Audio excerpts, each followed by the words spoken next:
Hi guys, welcome back to lecture 2 of web development series.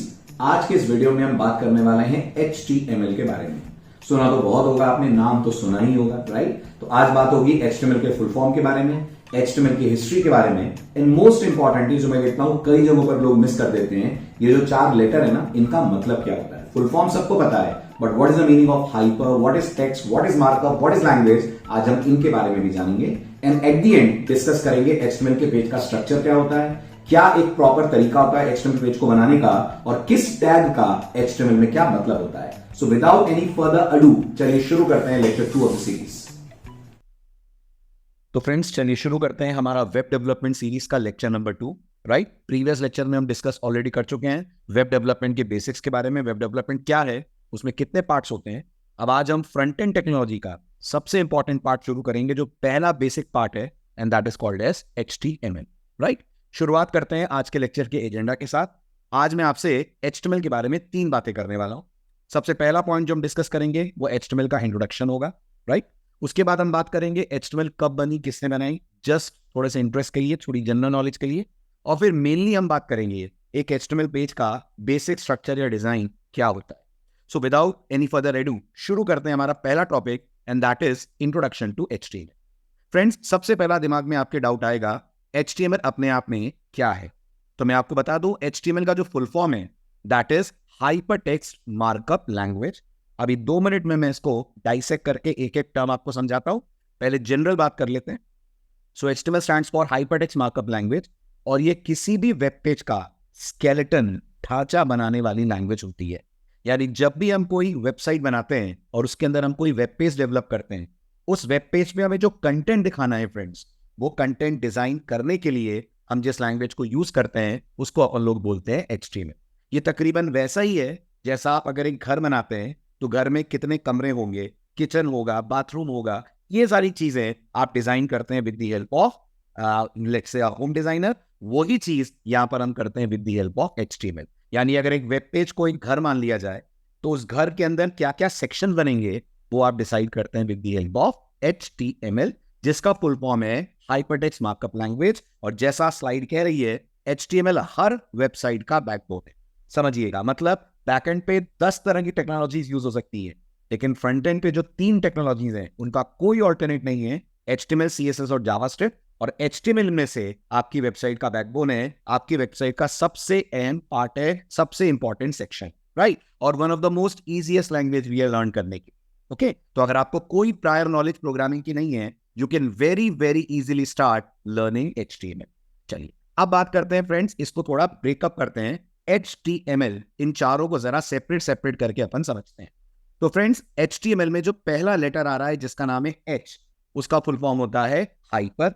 T का मतलब होता है text, M stands for markup and L stands for language. इसमें अगर आप बहुत ध्यान से देखें तो आपके लिए टेक्स्ट और लैंग्वेज नए नहीं है, आप कई बार इनको आम बोलचाल में यूज करते हैं। टेक्स्ट का मतलब होता है डेटा, कंटेंट, राइट। मेरा नाम, आपका नाम, एड्रेस, ये सब टेक्स्ट है। लैंग्वेज मतलब कम्युनिकेशन मीडियम। जैसे मैं आपसे इस समय हिंदी में बात कर रहा हूं, ऐसे ब्राउजर से कम्युनिकेट करने के लिए आप जो लैंग्वेज यूज करते हैं, ब्राउजर ही क्यों, क्योंकि जब आप कोई वेबसाइट ओपन करते हैं वो ब्राउजर में ही ओपन होती है, राइट। तो ब्राउजर से बातचीत करने के लिए आप जिस लैंग्वेज का सहारा लेते हैं, that language is basically called as HTML। Okay, तो ये तो मतलब हो गया टेक्स्ट और लैंग्वेज वर्ड का। अब बात होगी हमारी हाइपर और मार्कअप के बारे में। तो फ्रेंड्स, हाइपर या हाइपर टेक्स्ट का मतलब होता है क्लिकेबल टेक्स्ट। क्लिकेबल टेक्स्ट का मतलब आप जब भी किसी वेब पेज पे देखते हैं, आपको क्लिक करने के लिए ऑप्शंस मिलते हैं, फ्रेंड्स, वो टेक्स्ट अपने आप में कहलाता है हाइपर टेक्स्ट। मेरी बात को और बेहतर समझने के लिए मैं आपको लेकर चलता हूं एक बार फिर से साइट पे, गूगल पे चलते हैं, और लेट्स से अपन ओपन करते हैं SCA की website, that is scalive.in, right. अब अगर अपन इस वेबसाइट पे जाते हैं फ्रेंड्स, तो आप नोटिस करिए यहाँ जितने भी ऑप्शंस आपको दिख रहे हैं ना, ये जो होम है, ये जो अबाउट अस है, ये सब फ्रेंड्स अपने आप में हाइपर टेक्स्ट है। क्यों हाइपर टेक्स्ट है? क्योंकि अगर मैं अबाउट अस पे क्लिक करूंगा तो नोटिस करिएगा ये पेज मेरे को रीडायरेक्ट कर देगा अबाउट पेज पे। अगर मैं क्लिक करूंगा फ्री प्लेसमेंट सीरीज पे तो मैं रीडायरेक्ट हो जाऊंगा इस वेबसाइट के उस सेक्शन पे जो डील करती है विद प्लेसमेंट रिलेटेड कंटेंट। मतलब आप नोटिस कर रहे हैं, मैं साइट को क्लिक कर करके नेविगेट कर पा रहा हूं, और वो टेक्स्ट जिसको मैं क्लिक कर पा रहा हूं, that is basically called as hyper text. तो HTML आपको ऐसा टेक्स्ट आपके पेज पे लाने देती है जो क्लिकेबल होता है, जिसको क्लिक करके यूजर एक पेज से या एक सेक्शन से दूसरे सेक्शन पे कर सकता है माइग्रेट। रहा सवाल लास्ट वर्ड का, which is called as markup. अब मार्कअप समझने के लिए फ्रेंड्स एक छोटे से सवाल का जवाब आप मुझे दीजिए कि क्या हम ये मान सकते हैं सी लैंग्वेज अपने आप में एक प्रोग्रामिंग लैंग्वेज है? मान सकते हैं ना, सी एक प्रोग्रामिंग लैंग्वेज है, राइट?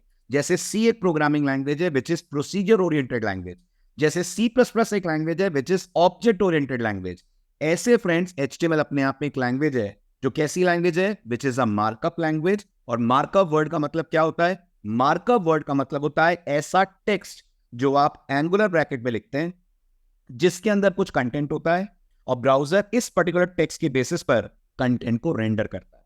दोबारा सुनिएगा मेरी बात, मैंने बोला जैसे सी अपने आप में फ्रेंड्स एक प्रोसीजर ओरिएंटेड प्रोग्रामिंग लैंग्वेज होती है, राइट? आप मानते होंगे सी के अंदर हम फंक्शंस बना बना के काम करते हैं, आप मानते होंगे हम सी प्लस प्लस के अंदर ऑब्जेक्ट्स बना के काम करते हैं, जावा में ऑब्जेक्ट्स बना के काम करते हैं। ऐसे फ्रेंड्स हम एचटीएमएल के अंदर मार्कअप्स बना के काम करते हैं। ओके, अब सवाल है मार्कअप क्या होता है? तो मैं फिर कहना चाहूंगा मार्कअप वो टेक्स्ट होता है जो हम लोग एंगुलर ब्रैकेट्स के अंदर लिखते हैं। एंगुलर ब्रैकेट्स के अंदर वो टेक्स्ट हम लोग लिखते हैं। ब्राउजर जब इस टेक्स्ट को पढ़ता है तो ब्राउजर समझ जाता है कि अंदर जो कंटेंट है उसको कैसे करना है रेंडर। फॉर एग्जाम्पल, मैं चाहता हूं मेरा HTML page hello world bold में प्रिंट करे, है ना? अब जैसे व्हाट्सएप में आपने देखा होगा, आपको टेक्स्ट अगर बोल्ड करना है तो आप उसके आगे पीछे स्टार्स लगाते हैं, तो व्हाट्सएप उसको बोल्ड बना देता है। ऐसे अगर मुझे इस हेलो को बोल्ड देखना है तो मैं इसको यूज करूंगा एक टैग के अंदर जिसको मैंने नाम दिया हुआ है बी। ये जो बी आप देख रहे हैं ना फ्रेंड्स, ये अपने आप में टैग या ये अपने आप में कहलाएगा मार्कअप। तो मार्कअप वो छोटे छोटे कमांड्स होते हैं जो ब्राउजर को समझ में आते हैं, जिनके बेसिस पर ब्राउजर अंदर के कंटेंट को डिस्प्ले करता है। डिस्प्ले करने को फ्रेंड्स हम बोलते हैं रेंडर करना। क्या बोलते हैं? रेंडर, RENDER, रेंडर करना। तो जनरली हम बोलते हैं ब्राउजर एचटीएमएल पेज को रेंडर करता है। तो अब जब ब्राउजर इस बी हेलो बी को पढ़ेगा तो वो समझ जाएगा कि उसको ये बोला जा रहा है कि अंदर का जो कंटेंट है हेलो उसे बोल्ड में करना है रेंडर। या इस बात को भी आप नोटिस करिएगा, ये जो स्टार्टिंग आप देख रहे हैं बी, इसको हम लोग बोलते हैं ओपनिंग टैग। इसके बारे में और बातें मैं आपसे करूंगा जब हम थोड़ा डिटेल में अपना पेज बनाएंगे। और ये जो आप देख रहे हैं फ्रेंड्स, इसको अपने आप में बोलते हैं क्लोजिंग टैग। तो इस तरीके का स्ट्रक्चर जब आप अपने पेज पे लिखते हैं तो ये मार्कअप वाला स्ट्रक्चर हो गया, और अंदर जो आप देख रहे हैं ये आपका कंटेंट हो गया जिसको ब्राउजर करने वाला है बोल्ड में रेंडर। ऐसे ही गेस करिए, अगर मैं यू लगा दूंगा तो ब्राउजर टेक्स्ट को रेंडर करेगा अंडरलाइन के साथ। ऐसे ही अगर मैं सुपर स्क्रिप्ट लगा दूंगा तो ब्राउजर इसे सुपर स्क्रिप्ट बना देगा, यानी XSUP2 मेरे को आउटपुट में दिख जाएगा एज एक्स स्क्वायर। तो अब आप समझिए, क्या आपको आउटपुट में यू दिख रहा है? क्या आपको आउटपुट में बी दिख रहा है? नहीं दिख रहा है। आपको इसका इफेक्ट दिख रहा है, जो इस केस में हेलो है बोल्ड में, जो इस केस में हेलो है अंडरलाइन के साथ, और इस केस में एक्स के साथ आपको दिख रहा है स्क्वायर। आई होप आप बात समझ पा रहे होंगे। एचटीएमएल जिस तरह की लैंग्वेज है वो अपने आप में टैग्स लेती है, ब्राउजर उन टैग्स को रेंडर करता है और उसके हिसाब से आपको दिखा देता है उसका आउटपुट। मतलब पूरे एचटीएमएल पेज में दो ही चीजें आपको मिलेंगी, टैग्स और टेक्स्ट। टैग्स बताते हैं क्या रेंडर करना है, टेक्स्ट बताता है किसे रेंडर करना है। मतलब किस तरीके से रेंडर करना आएगा, क्या दिखेगा, टेक्स्ट क्या दिखेगा, वो हम बताएंगे with the help of content, right? तो ये हुआ मतलब मार्कअप वर्ड का। आई होप आपको क्लियर हो गया होगा इतने सारे एग्जांपल्स के साथ। अब बात बढ़ाते हैं आगे और अगला पॉइंट डिस्कस करते हैं जो हमारे पेज में आएगा एचटीएमएल का एक छोटा सा स्क्रीनशॉट। तो नोटिस करिए, कंप्लीट वेब पेज है जो एचटीएमएल से हमने डिजाइन करा हुआ है। अब इसमें जितने भी फ्रेंड्स आपको एंगुलर ब्रैकेट के अंदर कंटेंट दिख रहा है ना, let me change the colour of the pen just a minute. ये जितना भी आपको एंगुलर ब्रैकेट में कंटेंट दिख रहा है ना, ये मेटा, ये टाइटल, ये बॉडी, ये head, they all are nothing but they are tags. और ये जो अंदर आपको दिख रहा है home page, Sharma computer academy, ये सब अपने आप में कहलाएगा कंटेंट जो इस टैग के कारण रेंडर होगा या डिलीवर करा जाएगा। और ये पेज जब रन होगा तो आउटपुट कैसा आएगा? कुछ ऐसा आउटपुट आएगा आपके साथ। कैसा? पेज दिखेगा, पेज के अंदर आपको कंटेंट दिखेगा जो हमारे केस में है शर्मा कंप्यूटर अकेडमी। मतलब आप नोटिस करिए, इतना बड़ा एचटीएमएल पेज जब ब्राउजर रेंडर करेगा तो इस आउटपुट में कन्वर्ट हो जाएगा आपके ब्राउजर स्क्रीन पे। That is what HTML has to do. अब गेस करिए, शर्मा कंप्यूटर अकेडमी की जगह अगर मैं चाहता ये चीज मेरे को टेबल के फॉर्म में दिखे तो मैं वहां पर एक टैग यूज करता, विच इज कॉल्ड टेबल टैग। इसी तरह से मैं इसका कलर चेंज करना चाहता तो मैं CSS यूज करता तो इसका कलर चेंज हो जाता। मतलब आपको कैसा कंटेंट दिखाना है ये आप डिसाइड करेंगे with the help of HTML. ठीक है, अब बात आती है एचटीएमएल को चलाता कौन, कौन एग्जीक्यूट करता है हमारे इस एचटीएमएल पेज। तो टेक्निकली आपके फ्रंट एंड की हर टेक्नोलॉजी को हैंडल करने का काम ब्राउजर का होता है, लेकिन ब्राउजर के अंदर एक छोटा सा कंपोनेंट है जो HTML वाले पार्ट को हैंडल करता है, और फ्रेंड्स उसको हम बोलते हैं HTML इंजन या HTML इंटरप्रेटर।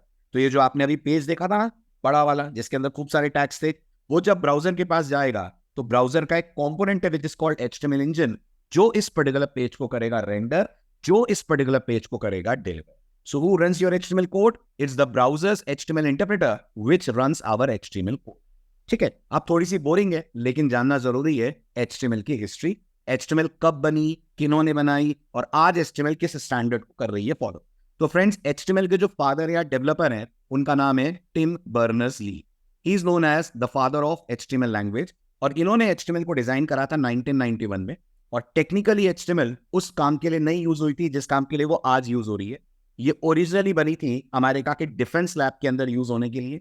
बाद में इन्होंने HTML को 1993 में रिलीज करा, और 1995 में HTML को कमर्शियल कर दिया, W3C नाम के एक ऑर्गेनाइजेशन को हैंड ओवर कर दिया। तो आज की डेट में HTML को कौन मैनेज कर रहा है, कौन हैंडल कर रहा है? तो एक कमिटी है, एक ऑर्गेनाइजेशन है जो हैंडल कर रही है, जिसको हम लोग बोलते हैं W3C। जैसे अगर आपने C++ पढ़ी है तो आपको पता होगा C++ को हैंडल करने का काम ISO वाले करते हैं। पाइथन के बारे में अगर आपको नॉलेज हो तो आपको पता होगा पाइथन को हैंडल PSF करता है। तो जैसे PSF एक ऑर्गेनाइजेशन है, ISO जैसे एक ऑर्गेनाइजेशन है, बिल्कुल ऐसे W3C अपने आप में एक ऑर्गेनाइजेशन है जिसका फुल फॉर्म होता है world wide web consortium.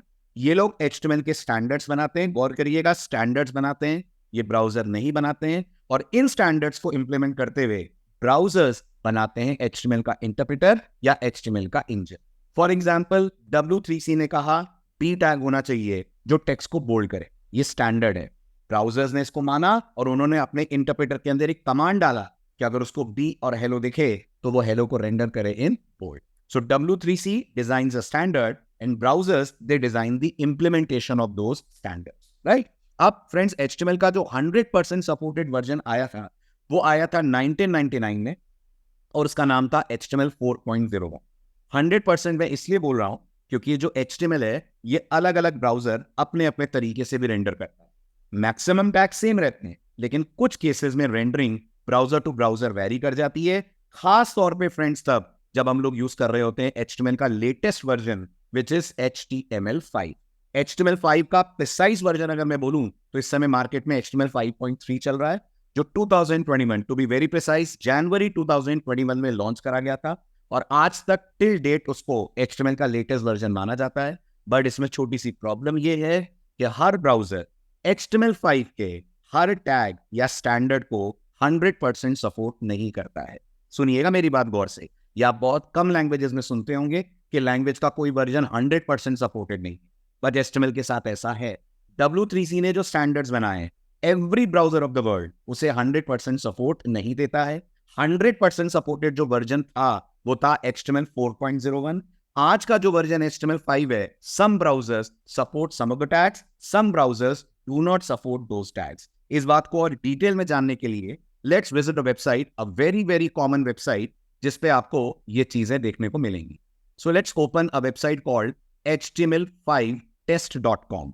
HTML5 test, इस साइट को आप अपने ब्राउजर में ओपन कीजिए, HTML5test.com, और आप देखेंगे आपका जो करंट ब्राउजर है वो किस हद तक HTML5 को सपोर्ट कर पा रहा है।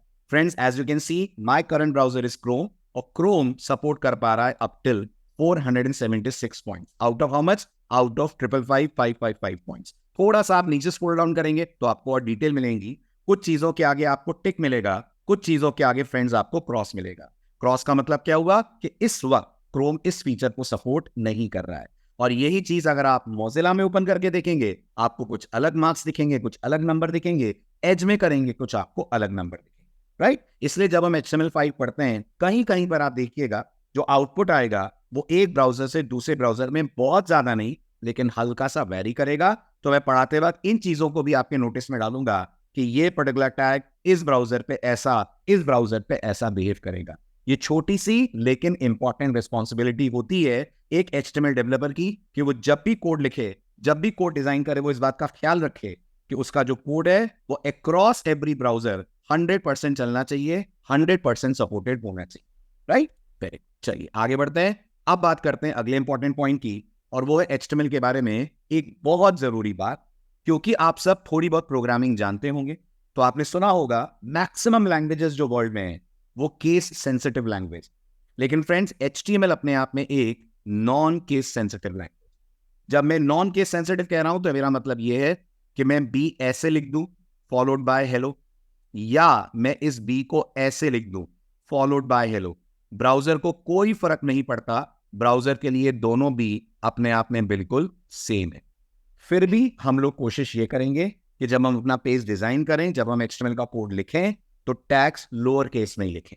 उससे क्या होता है, कोड पढ़ने में आसानी होती है, रीडेबिलिटी उसकी बेटर होती है। First point. Second important point जो आपको याद रखना है, जैसे किसी भी लैंग्वेज में प्रोग्राम सेव करा जाता है तो पर्टिकुलर एक्सटेंशन से करते हैं। सी में .c करते हैं, जावा में .java करते हैं, पाइथन में .py करते हैं। ऐसे जब आप HTML में एक्सटेंशन देते हैं फ्रेंड्स, तो आप देंगे .html। पुराने टाइम पे .htm भी चलता था, आज भी चलता है, लेकिन बेहतर है हम यूज करें एक्सटेंशन .html। किसी और एक्सटेंशन से सेव करेंगे तो ब्राउजर उसको रेंडर नहीं कर पाएगा और पेज को एज इट इज यूजर के सामने टैग के साथ शो कर देगा। इसलिए मेक श्योर जब भी आप HTML पेज बनाए, आप उसका एक्सटेंशन हर हाल में, नाम कुछ भी रखिए, लेकिन एक्सटेंशन हर हाल में आपको रखना है .html। लास्ट पॉइंट अब हम डिस्कस करते हैं आज के लेक्चर का, कि एक HTML पेज का बेसिक डिजाइन क्या होता है। तो जैसे आप लोगों ने अगर C पढ़ी हो तो आपने देखा होगा C में जब हम कोड लिखते हैं तो एक बेसिक स्ट्रक्चर, एक बेसिक पैटर्न फॉलो करते हैं ना। क्या पैटर्न फॉलो करते हैं? जिनको C आती है वो जानते होंगे। आप नॉर्मली C में शुरू करते हैं बाय इंक्लूडिंग हेडर फाइल्स, है ना। हेडर फाइल इंक्लूड करने के बाद फिर आप अपने फंक्शंस के डिक्लेरेशन देते हैं, अगर आपने कोई फंक्शन बनाया है तो। फिर आपको याद होगा आप मेन फंक्शन डिफाइन करते हैं, और फिर आपको याद होगा आप अपने फंक्शंस की डेफिनेशन लिखा करते हैं। कुछ ऐसा पैटर्न C में होता है फ्रेंड्स, बिल्कुल ऐसा एक पैटर्न, एक स्ट्रक्चर, एक डिजाइन आप फॉलो करते हैं जब आप बनाते हैं कोई HTML पेज। जब भी अपन HTML पेज डेवलप करते हैं, जो हमें पैटर्न फॉलो करना है वो कुछ ऐसा करना है। पेज की शुरुआत होती है डॉक टाइप के साथ। 2 मिनट का पॉज ले रहा हूं। डॉक टाइप क्या है मैं आपको 2 मिनट बाद बताता हूं, पहले अंदर का कंटेंट देख लेते हैं, ठीक है। उसके बाद जो रूट टैग होता है HTML का, सबसे ऊपर जो आता है, जैसे C में मेन होता है, ऐसे जो रूट टैग होता है फ्रेंड्स, वो अपने आप में होता है HTML। जो भी आप लिखेंगे वो इस HTML टैग के अंदर आएगा, और HTML टैग के अंदर जो उसके चाइल्ड टैग होते हैं वो 2 चाइल्ड टैग होते हैं। एक चाइल्ड टैग का नाम क्या होता है? हेड होता है। दूसरे चाइल्ड टैग का नाम क्या होता है? बॉडी होता है। कौन है ये दोनों? HTML की ये दोनों चाइल्ड टैग्स हैं, head tag and body tag. HTML इनका कौन है? HTML इनका पेरेंट टैग। जो टैग बाहर है उसको फ्रेंड्स पेरेंट बोलते हैं, जो अंदर है उसको हम लोग बोलते हैं चाइल्ड। जैसे अब ये टाइटल किसका चाइल्ड है? तो जी टाइटल हेड का चाइल्ड, राइट। हेड खुद किसका चाइल्ड है? हेड खुद HTML का चाइल्ड है। परेशान मत होइएगा, स्ट्रक्चर आपको याद रखने की जरूरत नहीं है, क्योंकि हम जो कोड लिखेंगे वो जिस एनवायरमेंट में लिखेंगे दैट इज VS कोड, और VS कोड हमारे लिए स्ट्रक्चर, ये बॉयलर प्लेट कोड खुद ही जनरेट करके दे देगा, ये डिफॉल्ट स्ट्रक्चर दे देगा, फिर हम इसको अपनी मर्जी मुताबिक करते रहेंगे एडिट। अब हम बात करते हैं हम लोग क्या लिखते हैं हेड के अंदर और हम लोग क्या लिखते हैं बॉडी के अंदर। तो बहुत बेसिक लेवल पे अगर मैं बोलूं, हम हेड के अंदर वो कंटेंट लिखते हैं जो हमको एंड यूजर को नहीं, जो हमको ब्राउजर या सर्च इंजन को बताना। जैसे मान लीजिए हम कोई वेबसाइट बनाते हैं, तो उस वेबसाइट में हम लोग CSS का कोड ऐड करेंगे। अब CSS का कोड हमें यूजर को नहीं दिखाना है, बट हमको वो ब्राउजर को बताना है कि ये CSS का कोड है, इसको HTML के साथ कनेक्ट करो। वो चीजें हम हेड के अंदर डालते हैं, करेक्ट। हम अपनी वेबसाइट के बारे में कुछ इंफॉर्मेशन अगर सर्च इंजन को देना चाहते हैं, वो इंफॉर्मेशन हम लोग हेड के अंदर डालते हैं, जो एंड यूजर के लिए नहीं है, जो ब्राउजर और सर्च इंजन के लिए। प्रैक्टिकल में आप इसको बहुत अच्छे से समझिएगा जब मैं इसका प्रैक्टिकल आपको दिखाऊंगा। लेकिन फ्रेंड्स, जो बॉडी के अंदर हम डालते हैं वो 100% हमारे एंड यूजर के लिए होता है। यानी किसी भी वेबसाइट पे जो भी कंटेंट आपको देखने को मिलता है, वो सारा कंटेंट आता है from the tag which is called as body tag. Say for example अगर मैं आपको SCA की वेबसाइट पे लेकर चलूंगा, राइट, जस्ट अ मोमेंट, ये है SCA की वेबसाइट फ्रेंड्स। अब इस वेबसाइट को अगर आप नोटिस करें, जो भी कंटेंट आपको इस वेबसाइट पे नजर आ रहा है, whatever content you are seeing, चाहे आपको कुछ इमेज नजर आ रही हो, टेक्स्ट नजर आ रहा हो, लोगो नजर आ रहा हो, ये सब कहां से आ रहा है? ये सब आ रहा है with the help of body tag. बस एक टैग होता है फ्रेंड्स जो हम लोग हेड में लिखते हैं, बट उसका आउटपुट एंड यूजर को नजर आता है। वो आप नाम से पहचान पा रहे होंगे, हमारे एग्जाम्पल में दिख रहा है, और वो टैग का नाम होता है टाइटल। अदर देन टाइटल, आप जो कुछ भी यहां लिखते हैं वो एंड यूजर के लिए नहीं होता, वो जनरली होता है फॉर सर्च इंजन्स या वो जनरली होता है फॉर द ब्राउजर, राइट। अब बात करते हैं छोटे से एक पॉइंट की। ये जो ऊपर लिखा हुआ है हमने डॉक टाइप, ये अपने आप में क्या होता है? पहले आप समरी देख लीजिए हेड और बॉडी के बारे में। आई होप आपको ये समरी समझ में आ रही होगी। जस्ट गो थ्रू इस। Head section contains information about the page which is used by browsers, while body contains the information which is meant for end user. तो अगर मैं Amazon की बात करूं, Amazon आपको प्रोडक्ट्स की इमेजेस दिखाता है, वो बॉडी से आ रही है। Amazon आपको प्रोडक्ट की डिटेल दिखाता है, बॉडी से आ रही है। आपकी शॉपिंग कार्ट दिखाता है, बॉडी से आ रही है। Whatever content you view on Amazon, that is generated through the body, right? फिर हेड में क्या होता है? हेड में Amazon ब्राउजर को अपने बारे में कुछ बातें बता रहा है। वो ब्राउजर और Amazon यानी वेबसाइट और ब्राउजर के बीच की बात है, उसमें एंड यूजर का एज अ कस्टमर हमारा कोई लेना देना नहीं। फाइनली बात करते हैं ये डॉक टाइप अपने आप में क्या होता है। पहली बात, बहुत सारे लोग डॉक टाइप को टैग बोलते हैं। मैं आपको बताना चाहूंगा डॉक टाइप टैग नहीं है, डॉक टाइप एक इंस्ट्रक्शन है, राइट। एग्जैक्टली अगर आप जानना चाहते हैं सर कैसा इंस्ट्रक्शन है, तो सुन लीजिए, इसको हम बोलते हैं डॉक्यूमेंट। डॉक टाइप का फुल फॉर्म आपको समझा रहा हूं, type descriptor. Document type descriptor. In short, doc type browser को यह इंफॉर्म करता है कि जो आप HTML पेज बना रहे हैं वो कौन से स्टैंडर्ड को फॉलो कर रहा है। याद है ना आपको, मैंने लेक्चर की शुरुआत में कहा था HTML के दो स्टैंडर्ड्स मार्केट में चल रहे हैं। एक चल रहा है 100% सपोर्टेड स्टैंडर्ड विच इज 4.01 और एक चल रहा है HTML5, right. Dock type browser को यह इंफॉर्म करता है कि हम इस समय जो पेज बना रहे हैं वो 5 का है कि 4 का है, राइट। और 5 का पेज ही हम बना रहे हैं तो हम लोग यहां पर सिर्फ और सिर्फ लिखते हैं HTML। इतना लिखना ये बताता है कि हम यूज कर रहे हैं HTML5। अगर आपको लग रहा है सर अगर ना लिखूं मैं अपना पेज सीधे HTML से शुरू करूं तो क्या नहीं चलेगा? बिल्कुल चलेगा फ्रेंड्स, लेकिन फिर ब्राउजर के ऊपर डिपेंड करेगा कि वो ये HTML5 का पेज मानता है या 4 का मानता है या उनको मिक्स कर देता है। और जब ऐसी स्थिति बनती है ना कि ब्राउजर अपना डिसीजन लेने लगता है, तो इसको हम लोग बोलते हैं आपका पेज इस मोड में चला गया है, क्वर्क्स मोड में चला गया है। थोड़ा टेक्निकल वर्ड है। क्वर्क्स मोड का मतलब होता है ब्राउजर इज डिसाइडिंग कि वो 4 मानेगा कि 5 मानेगा कि मिक्स कर देगा। और जब आप ये मेंशन कर देते हैं ना फ्रेंड्स डॉक टाइप HTML, तो हम मानते हैं आपका पेज स्टैंडर्ड मोड में चला गया। और जब स्टैंडर्ड मोड में चला जाता है तो ब्राउजर को क्लियर इंस्ट्रक्शंस हैं, whatever tags I am using वो HTML5 के टैग्स हैं, उन्हें HTML5 के टैग्स मानकर रेंडर करना है। वरना क्या होगा, हो सकता है ब्राउजर HTML4 के मोड में चला जाए, नए टैग को समझ ही ना पाए क्योंकि वो टैग HTML4 के अंदर आई नहीं। सो मेक श्योर जब भी आप HTML पेज रेंडर करें या डिजाइन करें, सबसे ऊपर आप मेंशन करें DTD and that DTD is called as doc type, जिसकी वैल्यू हम सेट करते हैं एज HTML टू इंडिकेट कि हम यूज कर रहे हैं HTML5। क्लियर? आई होप आपको ये HTML का इंट्रोडक्टरी लेक्चर समझ आया होगा। अगले लेक्चर में हम बात करेंगे हमें कौन कौन से टूल्स चाहिए HTML डेवलपमेंट के लिए, and will get our hands wet हमारे पहले HTML पेज को डिजाइन करते हुए। See you in the next lecture. Bye bye and thank you so much for all the love and support.